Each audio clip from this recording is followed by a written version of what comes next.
संपूर्ण जीवन अध्ययन बाइबल।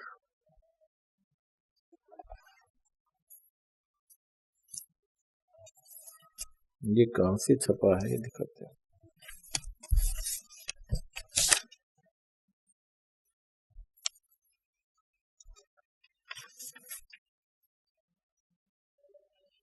संपूर्ण जीवन अध्ययन बाइबल, यहाँ इंग्लिश में लिखा है, यहाँ नीचे इसका प्रकाशन वगैरह, यहाँ हिंदी में लिखा है, ये पढ़ लेते हैं।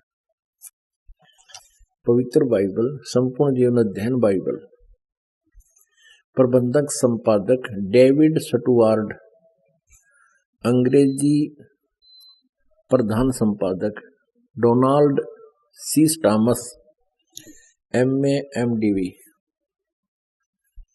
संयुक्त संपादक जे वेस्ले आदम्स PhD, संपादकीय समिति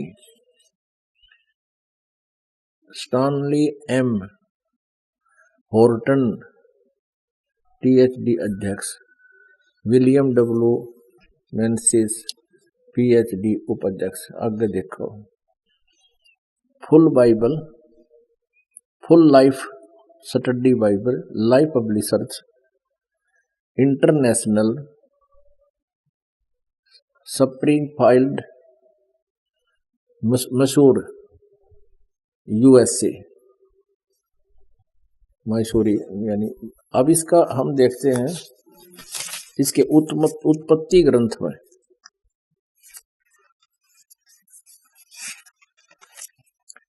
वेरी स्टार्ट में जहां से इस ग्रंथ का प्रारंभ होता है वही दिखाते हैं आपको। ये देखिए, जेनेसिस यानी उत्पत्ति, इसका अंग्रेजी से हिंदी में अनुवादित है। ये उत्पत्ति नंबर 1 अध्याय है। यो आरंभ यहां से होता है और इसका प्रश्न नंबर 4 पे, प्रश्न नंबर 4 पे यहां से देखते हैं। आरंभ है, आदि में परमेश्वर ने आकाश और पृथ्वी की सृष्टि की। पृथ्वी बेडौल और सुनसान पड़ी थी और गहरे जल के ऊपर अंधियारा था तथा परमेश्वर का आत्मा जल के ऊपर मंडराता था। जब परमेश्वर ने कहा उजियाला हो, तो उजियाला हो गया।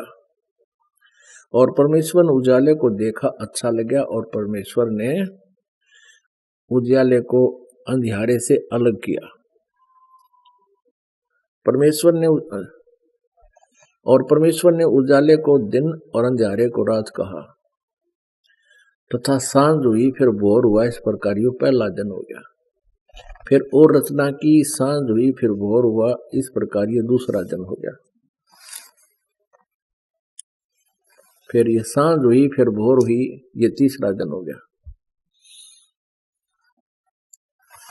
हम यहां देखते हैं, ये चौथा दिन, सांझ हुई, फिर भोर हुई, फिर इस प्रकार चौथा दिन। यानी इसमें जो रचनाएं की, हम अपने मतलब की बातों पर आते हैं।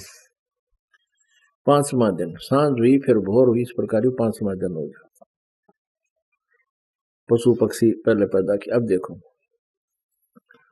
अब फिर क्या, यहां से परमात्मा ने कहा, यहाँ 26वां श्लोक है, ये अध्याय 1 का ये 26वां श्लोक है। फिर परमेश्वर ने कहा, हम मनुष्य को अपने स्वरूप के अनुसार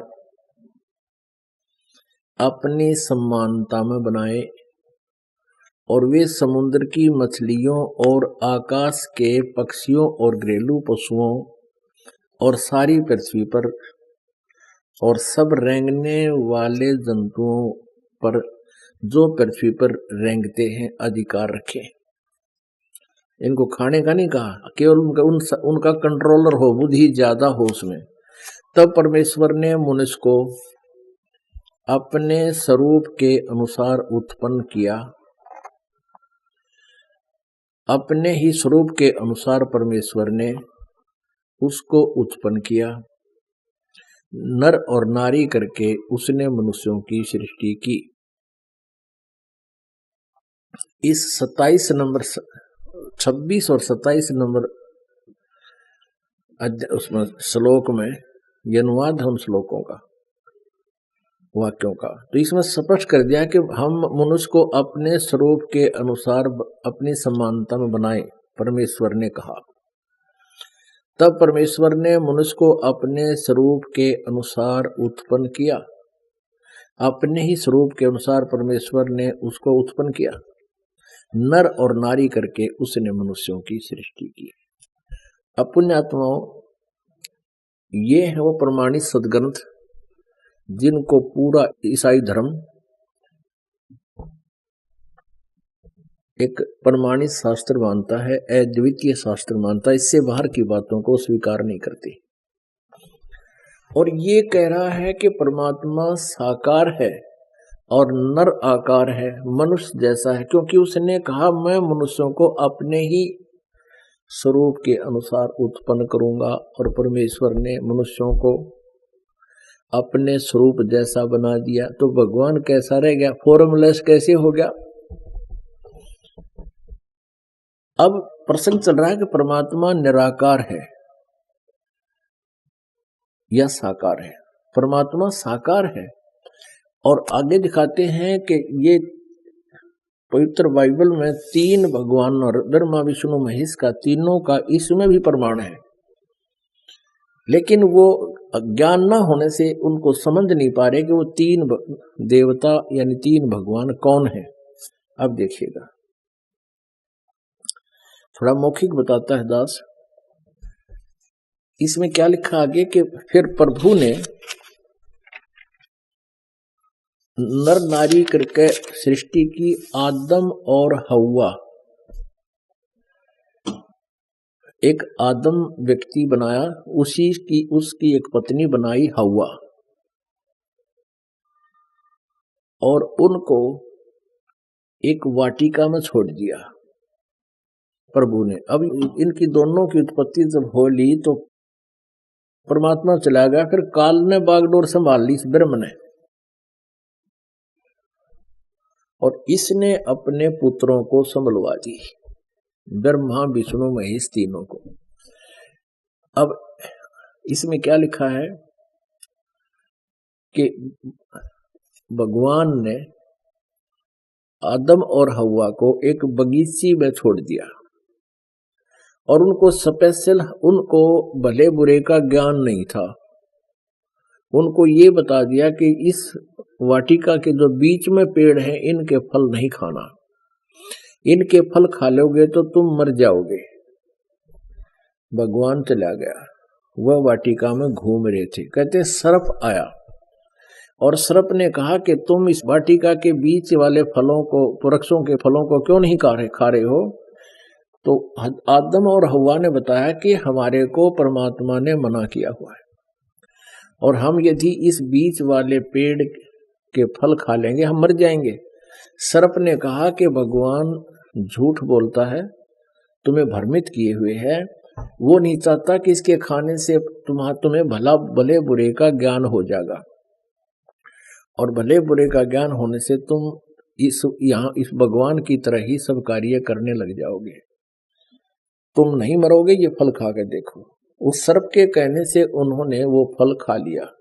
फिर उनको महसूस हुआ, उनका नशा उतर गया, महसूस हुआ कि तुम तो नग्न हो, निवस्त्र हो। तो उन्होंने पत्ते, अंजीर के पत्ते तोड़ के अपने गुप्तांगों पर बांध लिए। फिर भगवान आया सामने वाटिका में टहलने के लिए, सैर सपट्टे को। तब उसने आवाज लगाई कि आदम हव्वा तुम कहाँ हो। तो उन्होंने कहा कि हम यहाँ छुपे हुए हैं, आपसे हम शर्मा गए हैं, डर गए हैं क्योंकि हम नंगे हैं। अब भगवान बोला कि तुमको किसने बता दिया तुम नंगे हो, क्या तुमने वो बीच वाले पेड़ का फल खा लिया। तो उन्होंने कहा हाँ, हमने बीच वाले पेड़ का फल खा लिया।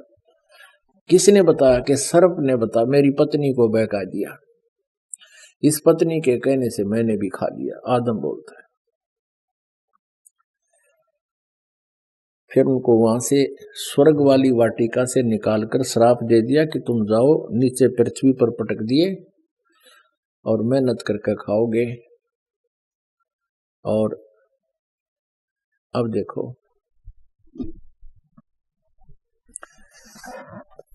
यही पवित्र बाइबल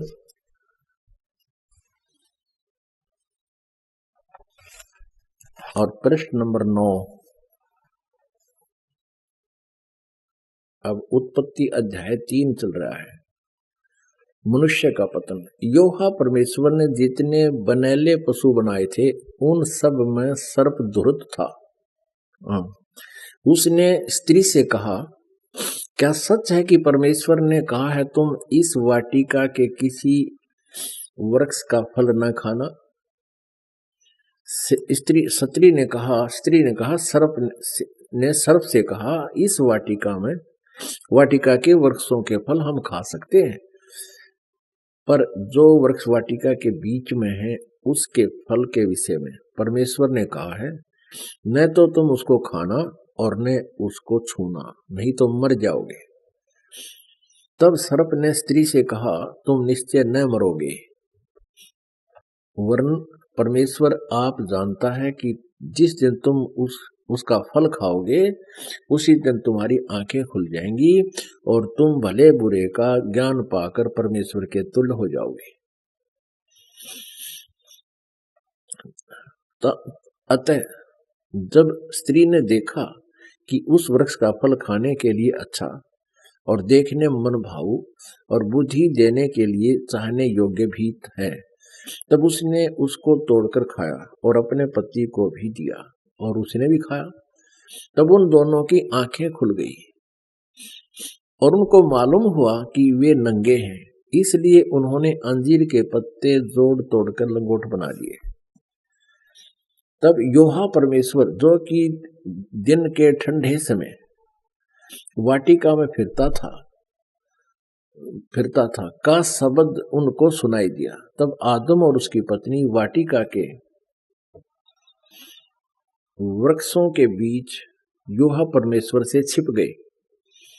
तब योहा परमेश्वर ने पुकार कर आदम से पूछा, तू कहाँ है? अब यो भगवान ने न्योय नहीं बेराव किस है, तो भगवान की सा जब उस न्योय ना बेराव आदम ने तो पूछे है, बात ये नहीं है, क्योंकि अभी सच्चाई सामने आओगी देखना। उसने कहा, मैं तेरा शब्द बारी में सुनकर, इस बाड़ी में यानी डर गया, क्योंकि मैं नंगा था इसलिए छिप गया। उसने कहा कि किसने तुझे बताया कि तू नंगा है? जिस वृक्ष का फल खाने को मैंने तुझे मना किया था, क्या तूने उसका फल खाया है? आदम ने कहा, जिस स्त्री को तूने मेरे संग रहने को दिया है उसी ने उस वृक्ष का फल मुझे दिया और मैंने खाया। तब योहा परमेश्वर ने स्त्री से कहा, युसे होना से, तूने यह क्या किया? स्त्री ने कहा कि सर्प ने मुझे बहका दिया, तब मैंने खाया।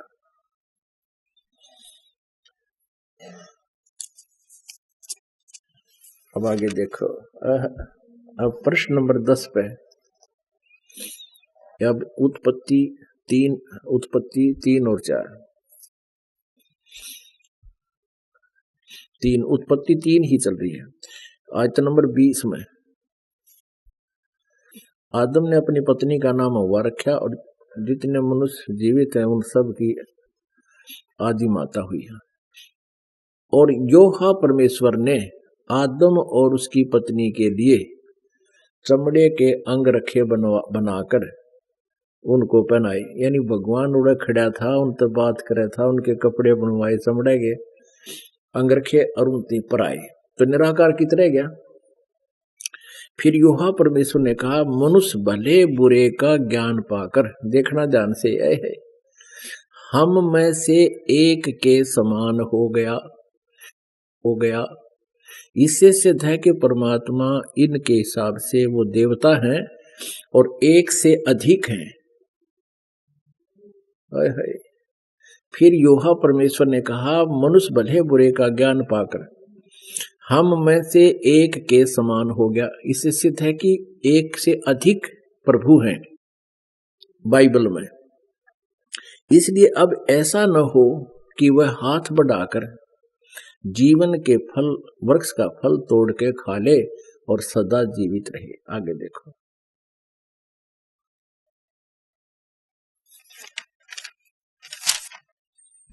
अब देखना एक से अधिक। प्रश्न नंबर 23 पे और उत्पत्ति 16 में, जब अब्राहम 99 वर्ष का हो गया तब योहा ने उसको दर्शन देकर कहा, बताओ निराकार की तो हो गया, दर्शन देकर कहा, मैं सर्वशक्तिमान ईश्वर हूं, मेरी उपस्थिति में चल, और सिद्ध होता था।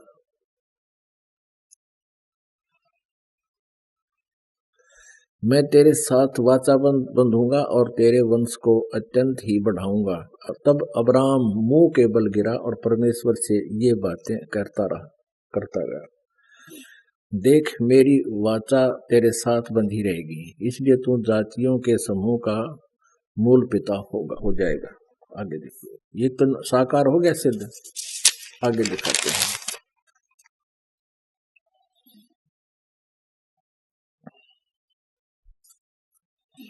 ये देखिए 24 पृष्ठ पे। अपनात्मा कति कंसेप्ट क्लियर हो जाएगा, परमात्मा कैसा है। यहाँ देखिएगा 24 पृष्ठ पे, इसमें 18 नंबर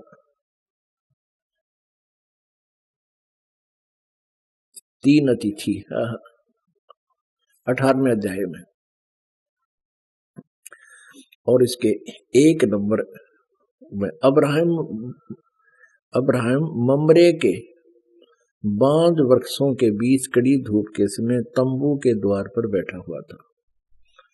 तब योहा ने उसे दर्शन दिए। योहा परमेश्वर ने, जैसे योहा करने लगे पहला परमेश्वर, योहा कहो चाहे परमेश्वर, इनके हिसाब से गॉड कहो चाहे योहा कहो, उसे दर्शन दिया। तब योहा ने उसे दर्शन दिया, यानी भगवान दिखा। उसने आंख उठाकर दृष्टि की तो क्या देखा कि 3 पुरुष उसके सामने खड़े हैं, यानी ये 3 ब्रह्मा विष्णु महेश, ये तीनों हैं।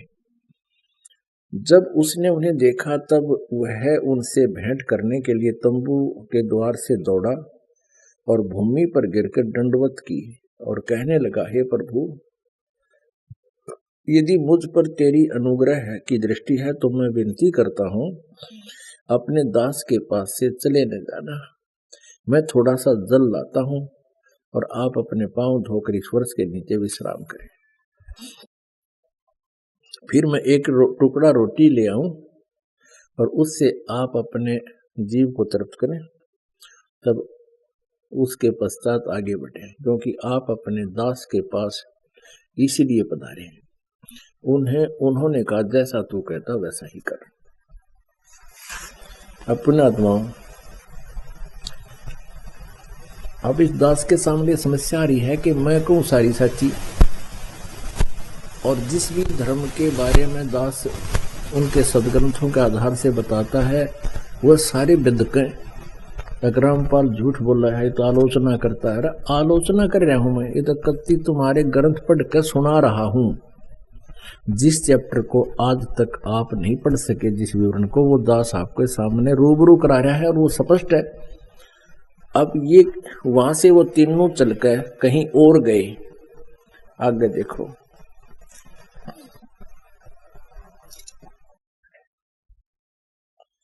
अब 25 पे 24 पे हमने पढ़ लिया यहां तक।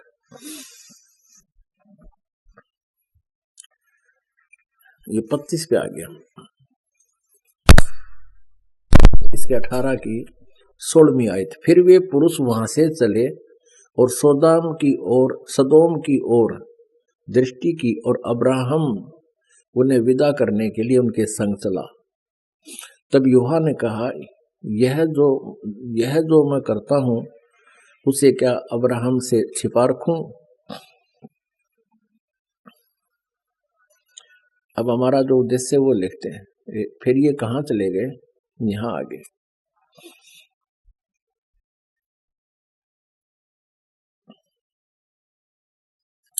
ये कहाँ, यहाँ आगे ये देखिएगा, ये वही 25 पृष्ठ है, हम पढ़ते आ रहे हैं।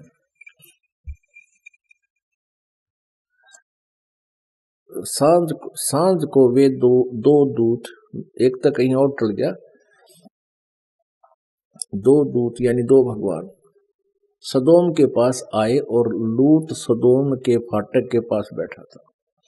उनको देखकर वह उनसे भेंट करने के लिए उठा और मुंह के बल झुककर दंडवत कर कहा, मेरे प्रभु, अपने दास के घर पधारिए और रात भर विश्राम कीजिए।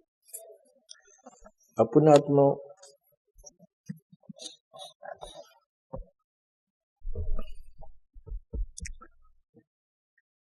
अब इसमें कोई और कसर रहेगी, ये सिद्ध होने में कि भगवान नर आकार है, मनुष्य सदृश है। जितने भी देवता हैं ये सब साकार हैं।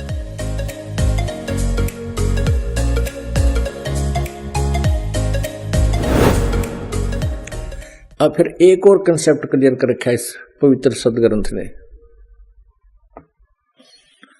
कि परमात्मा ने किसी भी प्राणी को, किसी अन्य प्राणी को खाने का आदेश नहीं दे रखा। मांस खाना अलाउड नहीं, इवन पशु पक्षियों को भी नहीं। मनुष्य का तो बात ही क्या है। अब देखना, यही इस पवित्र बाइबल का उत्पत्ति ग्रंथ हम पढ़ रहे हैं। 26-27 हमने पढ़ लिया, प्रश्न नंबर, अब हम 5 पे आ गए हैं। 4 पढ़ते पढ़ते ये 5 पर पढ़ रहे हैं और ये 6वां दिन हम पढ़ रहे हैं। 5वां यहाँ समाप्त हो गया था, 6वें में भगवान, हम 26-27 पढ़ लिया उसको। तब परमेश्वर ने मनुष्य को अपने स्वरूप के अनुसार उत्पन्न किया। अपने स्वरूप के अनुसार परमेश्वर ने उसको उत्पन्न किया, नर और नारी करके उसने मनुष्यों की सृष्टि की। हाँ। फिर परमेश्वर ने उनसे कहा, सुनो, जितने बीज वाले छोटे छोटे पेड़ सारी पृथ्वी के ऊपर हैं और जितने वृक्षों में बीज वाले फल होते हैं वे सब मैंने तुमको दिए हैं, वे तुम्हारे भोजन के लिए। इसमें फाइनल कर दिया 29 नंबर श्लोक में, वाक्य में, कि परमेश्वर ने उनसे कहा, मनुष्यों से, सुनो, जितने बीज वाले छोटे छोटे, यहां से देखो कोई सोचेगा कि 28 माना पड़ा, और परमेश्वर ने उनको आशीष दी और कहा, और उनसे कहा कि फूलो फलो, मनुष्यों को पृथ्वी में भर जाओ और उसको अपने वश में कर लो, और समुद्र की मछलियों और आकाश के पक्षियों और पृथ्वी पर रेंगने वाले सब जंतुओं पर अधिकार रखो। यानी उनका, तुम उनसे बुद्धिमान बने रहो, उनका कंट्रोल रखो। जैसे हाथी, शेर, रीछ, भालू सर्कस में बांध कर उनको नचाने लगे मनुष्य, खाने को नहीं कहा। फिर परमेश्वर ने उनसे कहा, तुम सुनो, जितने बीज वाले छोटे छोटे पेड़ सारी पृथ्वी के ऊपर हैं और जितने वृक्षों में बीज वाले फल होते हैं वे सब मैंने तुमको दिए हैं, वे तुम्हारे भोजन के लिए। ठीक है। अब आगे देखो 30 में,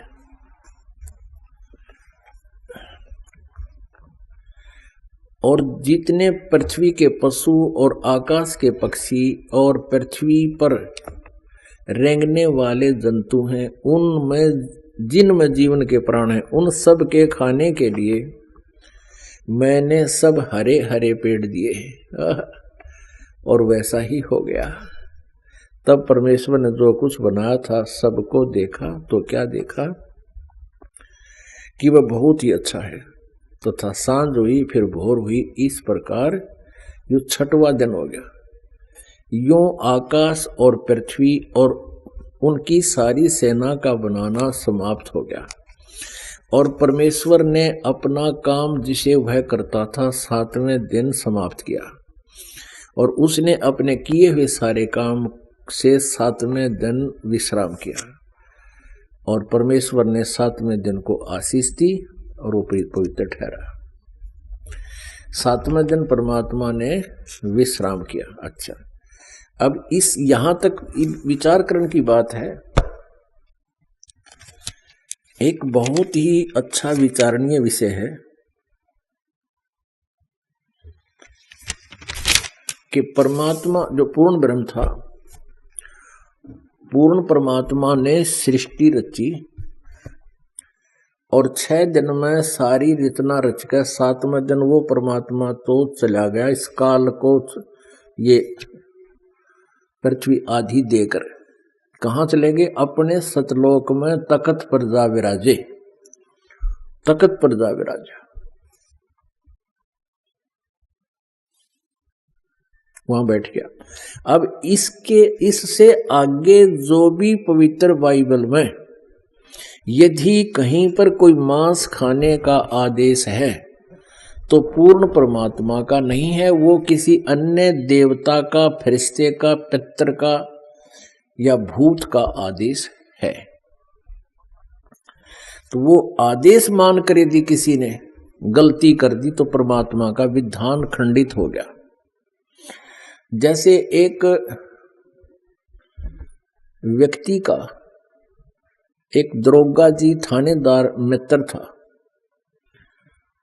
और उस व्यक्ति ने एक दिन अपने दरोगा मित्र से कहा कि मेरा एक पड़ोसी मुझसे बहुत लड़ाई झगड़ा रखता है, मुझे बहुत परेशान रखता है, उसका कुछ प्रबंध करो। एसएचओ ने कहा कि जा उसका मार लठ और मैं आप देख लूंगा। आदेश पाक है अपने मित्र एसएचओ अधिकारी का, उस व्यक्ति ने आकर अपने पड़ोसी, अपने शत्रु का लठ मार दिया। लठ लगने से, उसकी लाठी लगने से उसकी मृत्यु होगी। अब वही एसएचओ जो उसका मित्र था उसको पकड़ के लाया और जेल में डाल दिया, उसको सजाए मौत हुई। अपने आत्माओं, वो राजा का विधान है कोई किसी की हत्या करेगा उसको मृत्यु दंड मिलेगा। और उस व्यक्ति ने अपने एक मित्र अधिकारी की आज्ञा का पालन कर लिया, जिससे राजा का विधान टूट गया। विधान टूटने से उसको सजा मिली। इसी प्रकार इस पवित्र बाइबल में आगे यदि कहीं लिखा है मांस खाओ, इसमें ऐसा भी लिखा है ऐसे खुरों वालों का मांस खाओ, ऐसे वालों का नहीं खाओ, ऐसा लिखा है इसके अंदर। लेकिन वो परमात्मा का विधान नहीं, वो किसी फरिश्ते का यानी किसी देवता का आदेश है, अन्य देवता का, वो मान्य नहीं है। उसके मानने से हम अपराधी हो जाएंगे, परमात्मा सजा